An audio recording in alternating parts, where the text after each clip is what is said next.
Thanks. Thanks.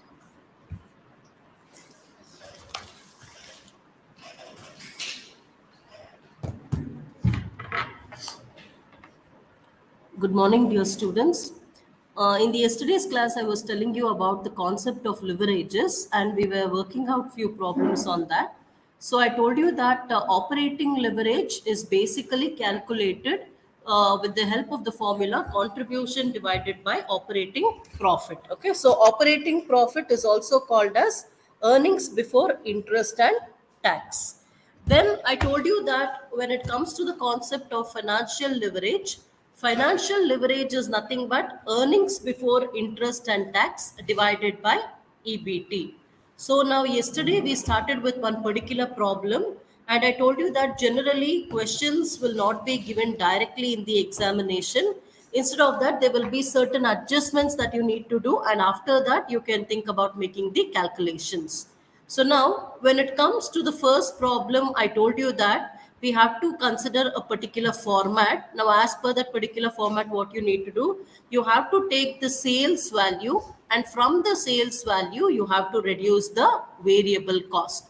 So, dear students, when you take the sales and reduce the variable cost, we get the contribution, and from the contribution, you have to reduce the fixed cost. So in yesterday's problem, we saw that there was one situation wherein the fixed cost is different under two alternatives. So you need to take the fixed cost under both the alternatives and then find out the earnings before interest and tax. Now, after you find out the earnings before interest and tax, you go ahead with writing the formula for operating leverage. That is, operating leverage is contribution divided by EBIT. So you need to do the calculations accordingly. And we also worked out another problem which includes computation of operating as well as financial leverage. Now, when it comes to the financial leverage, as you all know, yesterday we were working out a problem wherein for different EBITs, we have to find out what is the operating and the financial leverage. Okay. Now, let us go. Yes, good morning. So let us go to the next problem.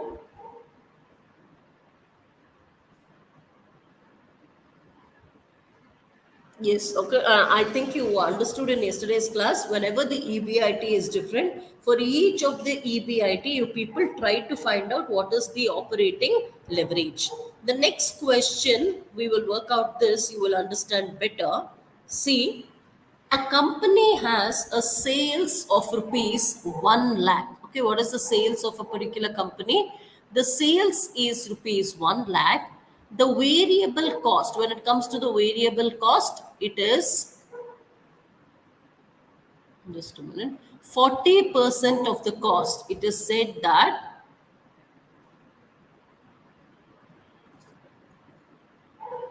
yes. A company has a sales of rupees 1 lakh and the variable cost is 40% of sales. Okay.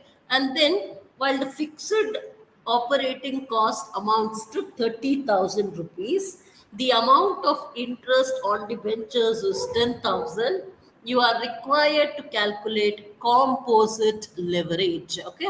Now, dear students, please keep in mind now how operating leverage is equal to contribution by EBIT, financial leverage is equal to EBIT by EBT, whereas when it comes to composite leverage or combined leverage, the formula is contribution divided by EBT. Now, how exactly you're going to go about with this problem is, have a look at this. First, as usual, you have to take the sales. How will you take the sales? Now, they've directly given the value of the sales, which is 1 lakh. So, the sales amount, I have taken it here as 1 lakh rupees.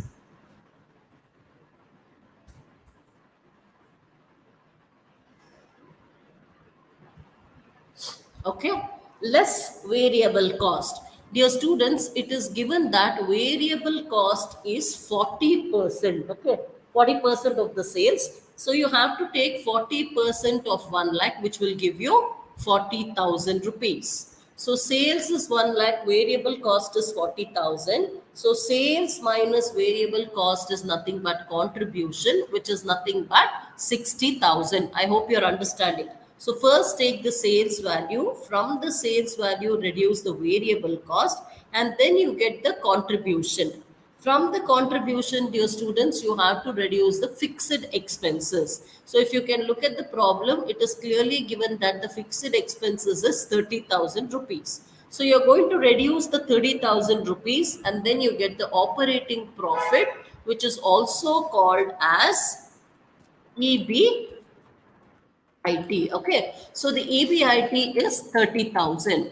Then, dear students, you have to reduce the debenture interest. Now, why are you reducing the debenture interest? Mainly because you have to calculate EBT.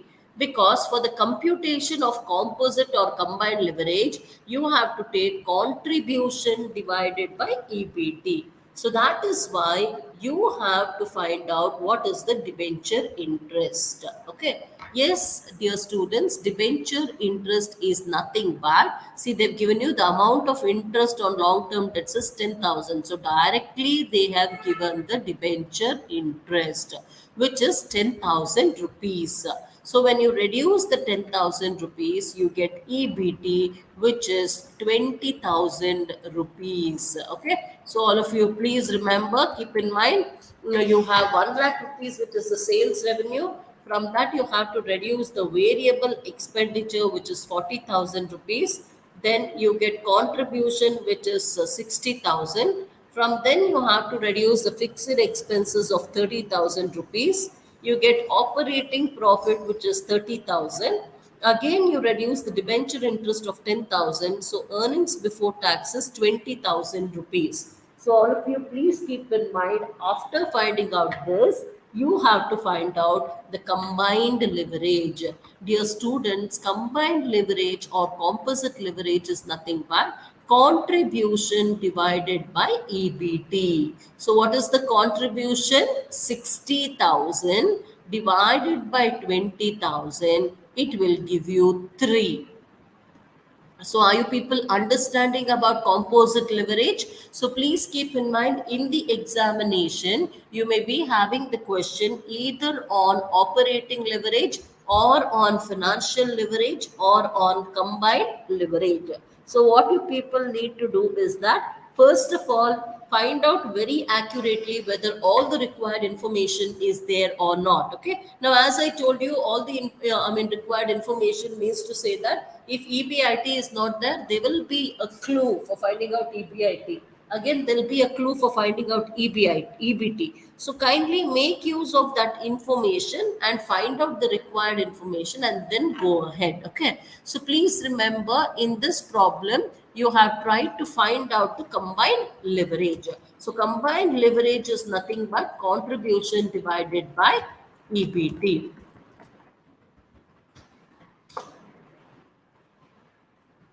Okay.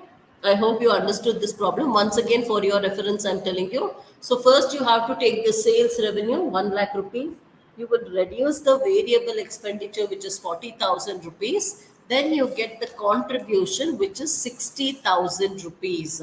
And then you have to reduce the fixed expenditure, which is also called as the fixed cost. It is given as 30,000 rupees. So when you reduce that, you get the operating profit, that is EBIT, which is 30,000. From this, you have to reduce the debenture interest, that is 10,000 rupees. So finally, you get EBT, which is 20,000 rupees. And dear students, you can find out the composite leverage, which is contribution divided by EBT. So it is 60,000 divided by 20,000, which will give you 3. Okay, so this is how you have to find out the combined leverage. And dear students, they have given you one more question in the question here. You are required to calculate the composite leverage and illustrate its impact if the sales increases by 5%. Okay. First is they are asking you to find out what is the combined leverage for whatever information that they have given. And later on, they are trying to ask you the information for the increase in the sales. Now let us work out. Okay. Yeah, just a minute. I'll tell you the page number.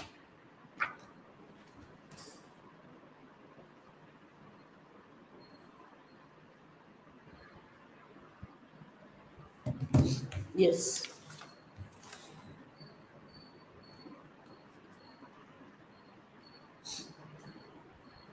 What is this? The company has a sales. Yeah. Yes. This is in page number 30. That is in your second block, page number 30. There is a question on identifying the combined leverage and also to find out the combined leverage when there is an increase in sale by 5%. Now, dear students, let us work out how exactly it is going to have an implication. Now, see here, when the sales increases by 5%, what is going to happen?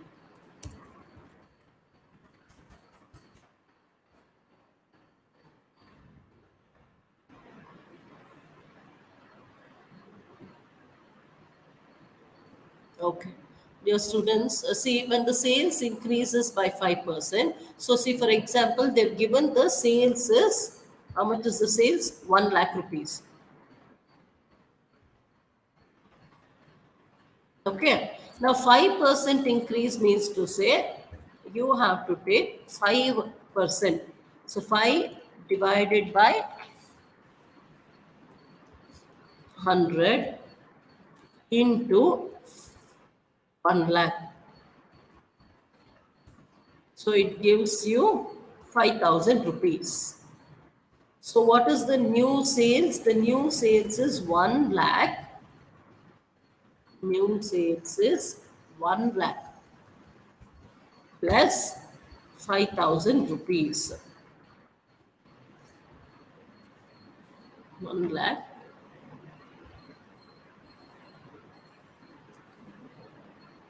Okay.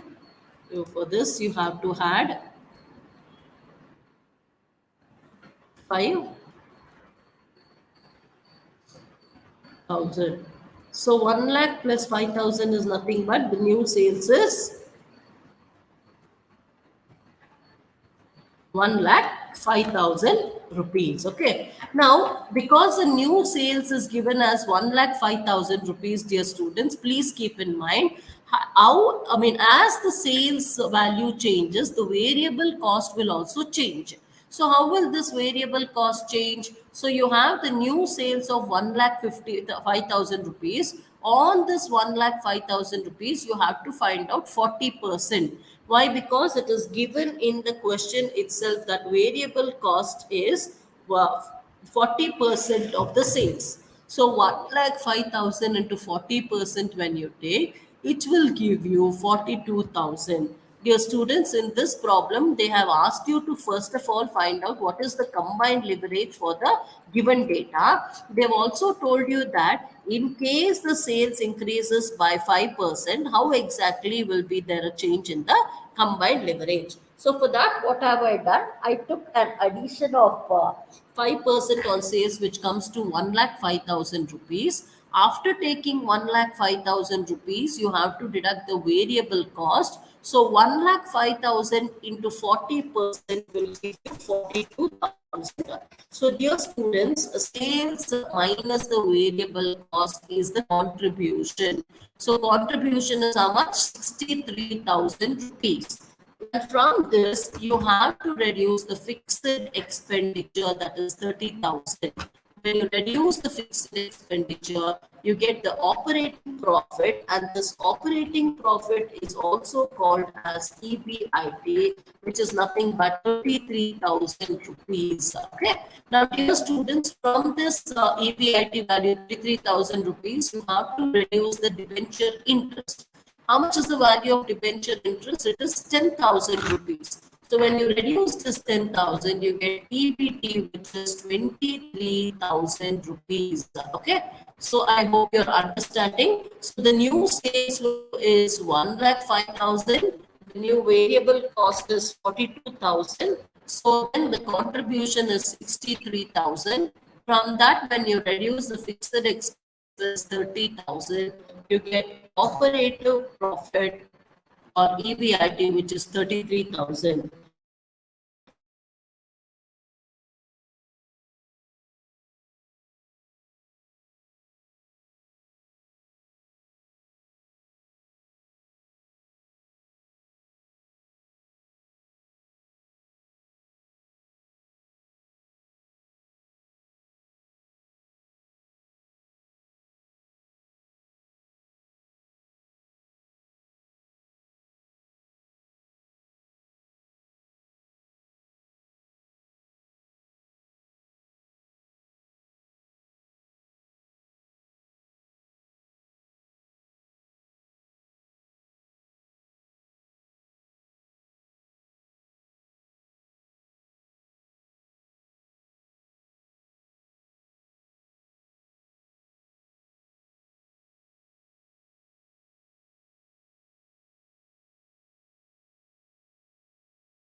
Okay. So,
hello.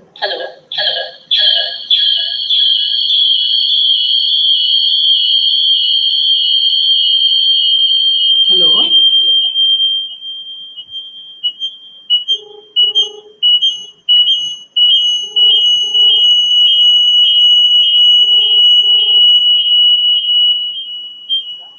Sorry, voice or a problem of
Hello. Okay. Sorry, dear students, it was because of a network issue. When I'm taking a class today from 4 o'clock to 5 o'clock, I will extend the class. Don't worry about that. Now, I was telling you that when you have to calculate the combined leverage, you have to find out what is the contribution, then divide the contribution by EBT, then you will be getting the combined leverage or the composite leverage. Okay. Now, dear students, have a look at this problem. This happens to be a very simple one. Now, this is question number 8. Here, they have given a complete analytical statement of XY company. So, in this, they have given whatever is the sales revenue. They've also given what is the variable cost, what is the contribution, then the fixed cost is also mentioned, then EBT is mentioned, then you have interest component. Okay, so EBIT interest is there, EBT is there, tax and net income is also given. Now, sometimes such type of a question can also be given wherein an analytical statement will be completely given. So, with the help of this analytical statement, they will ask you to find out what is the operating leverage, financial leverage, and combined leverage. So what you people should remember is that all the details is very much there in that analytical table. You have to take that part of the information which is important and which is pertinent for your calculation, and you need to do the calculation. For example, here they've given you calculate operating leverage, financial leverage, and combined leverage. So, dear students, first thing is operating leverage. All of you know that operating leverage is nothing but it is contribution divided by EBIT. Okay. So, what is the value of the contribution that they have given? It is 4 lakh rupees. So 4 lakh rupees is the contribution. What is the EBIT amount that is given? So the EBIT amount that is given is 1 lakh 60,000 rupees. So what you will do, directly you will take the 4 lakh divided by 1 lakh 60,000. So operating leverage is equal to 2.5. Okay. Now, dear students, next one, when you want to compute the financial leverage is nothing but the operating profit. That is nothing but EBIT divided by EBT. So all of you know that the operating profit or the EBIT is 1 lakh 60,000, whereas EBT is 1 lakh. So what will happen? Here you have 1 lakh 60,000 rupees divided by 1 lakh. So you get 1.6. And again, combined leverage is nothing but contribution divided by EBT. So contribution is 4 lakh rupees and EBT is 1 lakh. So the combined leverage is 4. Now, dear students, there is one more way of computing combined leverage. See, combined leverage is nothing but it is multiplication of operating leverage into financial leverage. So, either you can write that combined leverage is equal to contribution by EBT and calculate, or you can also write that combined leverage is equal to operating leverage into financial leverage. So it will be 2.5 into 1.6, which will give you 4. Okay, so in this way also you people can think of computing the composite leverage. Now, dear students, before going to the next problem, are you people able to understand? Please remember that you can always expect a question on leverages. So there can be a direct question for finding out the combined leverage and the financial leverage, or they would have given you the information relating to the sales, the variable cost, the fixed cost, etc. So you should be in a position to find out what is EBIT, what is EBT, and once you get the required information, you will be in a position to solve the problem. I hope all of you are understanding. Okay. Next, let us go to the next problem.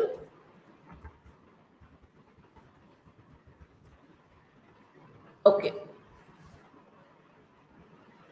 Let us go to the next problem, dear students. Now, here clearly understand again whatever are the things that you need to remember. Now, here there is a question number 9. Okay. Now they tell you that you have to find out what is the operating leverage. You have to compute the financial leverage, and you also have to compute the combined leverage. They have given you that the sales, that is sales of 1 lakh units at the rate of 2 rupees, which comes to 2 lakh rupee. Then you have variable cost per unit, which is at the rate of 0.70 unit. Then they've given you fixed cost, which is 1 lakh rupees, and the interest charges is 3,668 rupees. Okay. Now you have to calculate the different types of leverages. Okay. So let me help you to find out all these leverages. Okay. Just a second. So, dear students, you know very clearly, first you have to take the sales value, okay, and then you have to go ahead.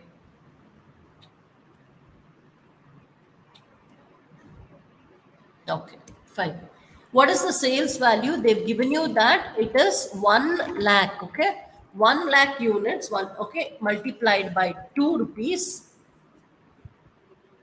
Is it not? Yes, 1 lakh units at the rate of rupees 2. So, multiplied by 2, which will give you,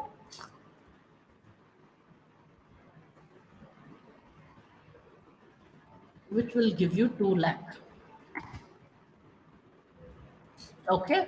Then you have to reduce the variable expenditure. What is the variable expenditure that you're having? See, they say variable expenditure per unit is 0.70. So what is the number of units? They have given you 1 lakh. So what you need to do is you have to take 1 lakh. So you have to take the number of units, that is 1 lakh units. You have to multiply that by 0.70. So how much does it come to? So when you take 1 lakh multiplied by 0.70, what is the value you will be getting? Yes, 1 lakh into 0.70, you get 70,000. Okay, so minus 70,000. So 2 lakh minus 70,000, you get 1 lakh 30,000 rupees. And then fixed expenditure, they have also given you the fixed expenditure is 1 lakh rupees. So minus 1 lakh. So what is the operating profit, dear students? The operating profit is 30,000 rupees. And from that, you have to reduce your interest charges. What is the debenture interest charges that has been given? 3,668. Okay. So you come here and write, just a minute. Yes. What is the interest charges that they've given? 3,668 rupees. So what you need to do, you have to take 30,000 rupees minus 3,368. It comes to 26,332. Okay. So, dear students, I hope you're understanding. Now, after finding out EBT, what is your next step? You have to go by computing what is the operating leverage, what is the financial leverage, and what is the combined leverage. So, please keep in mind, operating leverage is nothing but contribution divided by EBIT. So operating leverage is nothing but 1,30,000 rupees. So 1,30,000 divided by operating profit, which is 30,000. So 1,30,000 divided by 30,000 will give you 4.33. The next one is financial leverage, which is nothing but operating profit divided by EBT. So what is the operating profit? 30,000 divided by EBT is 26,332. So if it is 26,332, so 30,000 divided by 26,332 will give you 1.1393. And the combined leverage, dear students, it is contribution divided by EBT. So it is 1,30,000 divided by 26,332, which comes to 4.9365. And I also told you, dear students, that combined leverage, either you can take it as contribution divided by EBT and find out the answer, or you can also take composite leverage as multiplication of operating leverage into financial leverage. So the composite leverage is always a mix of both this. So it gives operating leverage into financial leverage. So 4.33 into 1.1393. If you do, even then you will be getting the same answer. So I hope you people are understanding about the concept of leverages. Okay. So, dear students, I think if you know that aspect, those much of aspect, that will be more than enough. So, what you people can do is, for your exam point of view, I told you in the yesterday's class, I was teaching you about EPS. Okay. So, I told you about earnings per share, how exactly you can calculate the earnings per share. We worked out a few problems on that. So, that happens to be a very important question from 10 or 15 marks point of view. Then again, when it comes to leverages, I told you that it is very important for you to consider the financial leverage, operating leverage, and combined leverage. So for all these type of leverages, okay, so there will be some small adjustments that is given. With the help of those adjustments, you people should be able to find out what is the contribution, what is EBIT, what is EBT. After getting that, you can immediately make use of the formula for the computation of these leverages. Okay. Now, dear students, let us go to another very, very important concept from your exam point of view, that is called as capital budgeting. See, capital budgeting is one chapter wherein you people can definitely expect around 20 to 25 marks questions from this particular chapter. So, capital budgeting, it is a chapter which wherein you will be having computation of different techniques of capital budgeting. So, you can definitely expect one 10 mark or 15 mark question from that. You can also expect theory questions from this chapter. So kindly concentrate on this particular chapter, and I hope you people are understanding what I'm telling you. We will start now with the next chapter, a very important chapter called as capital budgeting. Dear students, what do you mean by this capital budgeting? Now, a financial manager will have to take two important types of decisions. One type of a decision is called as a short term decision. This short term decision is also called as the working capital decision. So, this working capital decision means it deals with the day to day expenditure of the business. That is called as a working capital decisions. And on the other hand, the financial manager will also have to take long term investment decisions. Dear students, the long term investment decisions are called as the capital budgeting decisions. That means to say, now let us say, dear students, you want to purchase a building. Now, once you purchase a building, every year can you keep on purchasing a building and making a change in the decision? No, you can't do that. So, capital budgeting decisions are those decisions which are mainly for the long term investment.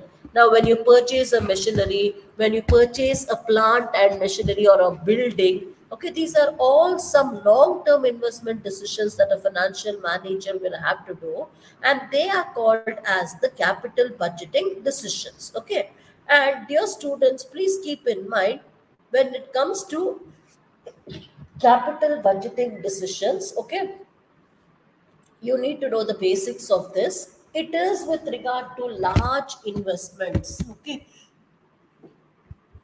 why are capital investment decisions considered as important? Because large amount of investment will be there in case of capital budgeting decisions.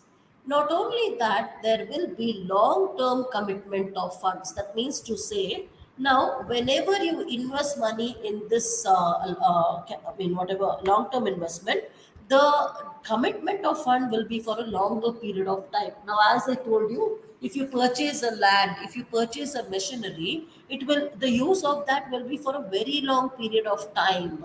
So the decisions that you make in case of capital budgeting are considered as irreversible. That means you cannot make changes easily. That means to say, as I told you, when you purchase a machinery once, it means to say you have to make use of that machinery when you for a long period of time. Again, when you purchase a building, it means to say that you should make use of that building for a longer period of time. So that is why whatever decisions you do with regard to capital budgeting, it is irreversible. You cannot easily change those decisions. And once the decision is made, you cannot make the changes easily. And also, dear students, these capital budgeting decisions will have a long term effect on the profitability. That means to say, see, once you purchase the correct type of building, correct location when you decide and purchase a building for your factory, it will definitely have an impact on your profitability. If you have selected a right place, obviously you will be in a position to make better profits. Again, when it comes to the machinery, if you have purchased the right type of machinery, it will be very useful for you in order to make the profits in the long run. So, dear students, all of you, please keep in mind before we start with the problems, capital budgeting is nothing but long term investment decisions. The decisions that you make in capital budgeting are irreversible, they cannot be changed easily. And please keep in mind that these decisions will have an effect on the profitability of the firm. They will also have an effect on the long term existence of the organizations. Okay. Now, we will immediately go to the practical part, okay, because there are many techniques that are there. Dear students, coming to the techniques of capital budgeting, first of all, you will have definite questions on these techniques of capital budgeting. As I told you, you can expect a 15 mark question, you can expect a 10 mark question, or there can be a 10 and a 15 mark question along with a 5 mark question. So this chapter will be having a lot of weightage, so give importance to this chapter. Now, dear students, there are two different classification of capital budgeting. One is called as the conventional or the traditional technique, and the other one is called as the non-conventional or the discounted cash flow technique. Now, dear students, under the traditional technique, you have payback period method at the average rate of return method. Okay. These two are considered as the conventional or the traditional techniques of capital budgeting. On the other hand, when it comes to non conventional or the discounted cash flow techniques, you have net present value, you have internal rate of return, and you also have the profitability index method. So dear students, you will be having problems on each of the techniques, so let us consider each technique one by one so that you can understand the problems clearly. Okay, let us start with the first one. See, when it comes to the traditional techniques, I told you that you have payback period method and you have ARR. Okay, it is called as the accounting rate of return method. Now, dear students, let us see. We will start off with the problems with the payback period method, and then we will go ahead. And I told you that when it comes to the traditional form of computation of these capital budgeting techniques, the first and the most popular one is payback period method. Now, what do you mean by the term payback? What does it mean? Yes, can anyone tell me what is the meaning of the term payback?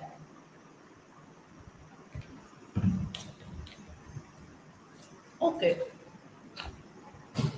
payback is nothing but, now let us say you have purchased a machinery for 50,000 rupees. Now, when you purchase a machinery for 50,000 rupees, what do you do after purchasing the machinery? you are going to make use of that machinery for manufacturing the products, right? And then you carry on activities with the help of that machinery. But now you have invested 50,000 rupees on that machinery. So, how many years is required to recover that amount of 50,000? That means to say you will be getting cash flow by making use of that machinery. So, you have invested 50,000 today, you purchased a machinery. Now, what you will do, you will make use of that machinery for carrying out the day to day activities. You will be able to generate the cash flows. Now, the question is, how many years or how much time is required to recover that 50,000 rupees back? That is called as the payback period. Okay, the time that is required to recover the amount that you have spent on that particular asset is called as payback period method. Now, dear students, let us see what is the formula for that, all of you. Yes. See here, payback period, that is PBP. In short, it is called PBP. It is equal to original investment. That is, what is the amount that you have spent for investing on that particular asset. So original investment divided by annual cash inflows. Okay. So the formula to calculate payback period is original investment divided by annual cash flows. Now, dear students, see, actually, if you can see here, I've marked something in yellow and it is given in the study material also. Now, dear students, whenever you are working out the problems on capital budgeting, for each of the technique, you have to take certain cash inflows. Now, as you're working out the problems in depth, you will get to know about it.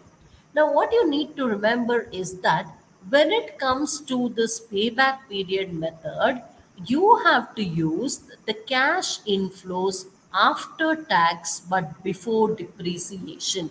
So, for each of the technique, which cash inflow you need to use will be changing. So, what happens, especially when there is a 15-mark question, you have to use different cash inflows for different techniques. So, you need to keep in mind for which technique which type of cash inflows you need to consider. So here it is very much there in your study material, nothing for you to worry. In case of the payback period method, cash inflows after tax but before depreciation should be considered. I will tell you what it is as I go to the problems. Now, dear students, let us start with a simple problem on payback period. See, a project cost 1 lakh rupees. What is the cost of the project? 1 lakh rupees, and it is going to yield annual cash inflow of 20,000 rupees for 8 years. So you have purchased a project, you have invested 1 lakh rupee today, and that particular project is giving you 20,000 rupees every year in the form of revenue or in the form of cash inflow. Now you have to calculate the payback period. That means to say within how much time you will be able to recover this 1 lakh rupees. See, as they are telling you that 1 lakh rupees is the original investment, what time is required for you to get back your original investment is very important.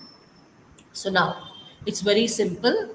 Payback period is equal to the original investment divided by annual cash inflow. So what is the original investment? It is 1 lakh rupees. And what is the annual cash inflow that is given in the problem? Every year it will be able to make cash inflows of 20,000 rupees. So 1 lakh divided by 20,000 will give you 5 years. That means to say, dear students, as I already mentioned to you, so although that company has invested 1 lakh rupees on that particular project, and that project is going to give you, that is every year, okay, that is they are going to give you a returns of how much?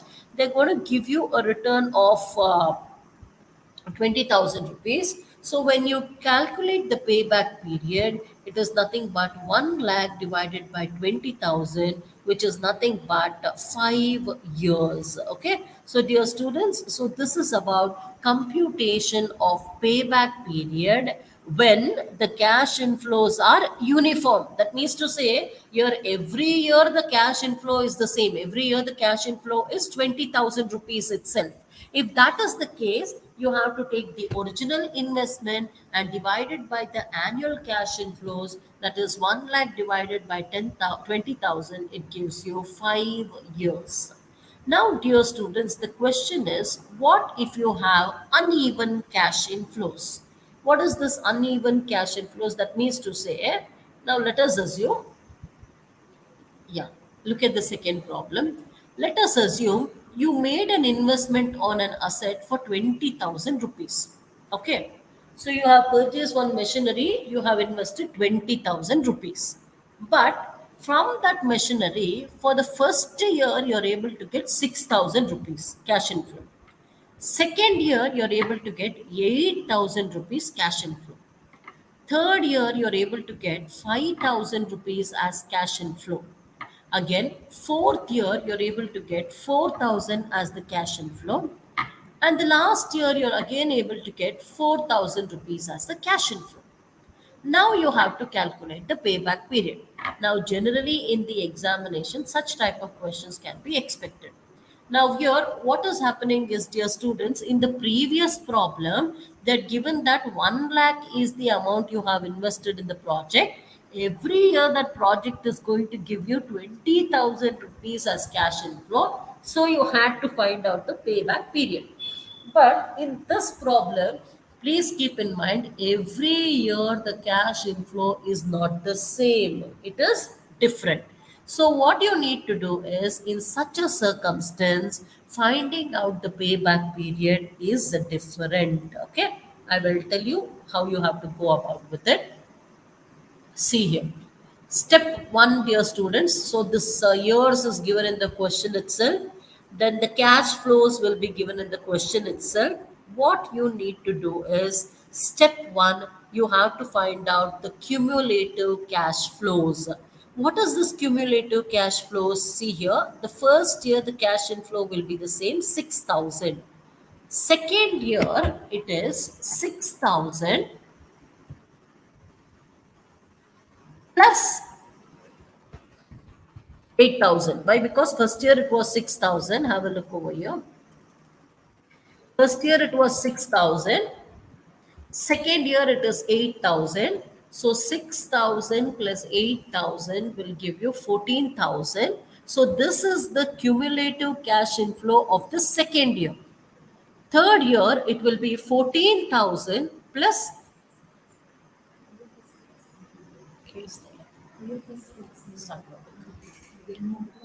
Okay, okay. So, so in the evening class, I will be continuing with this.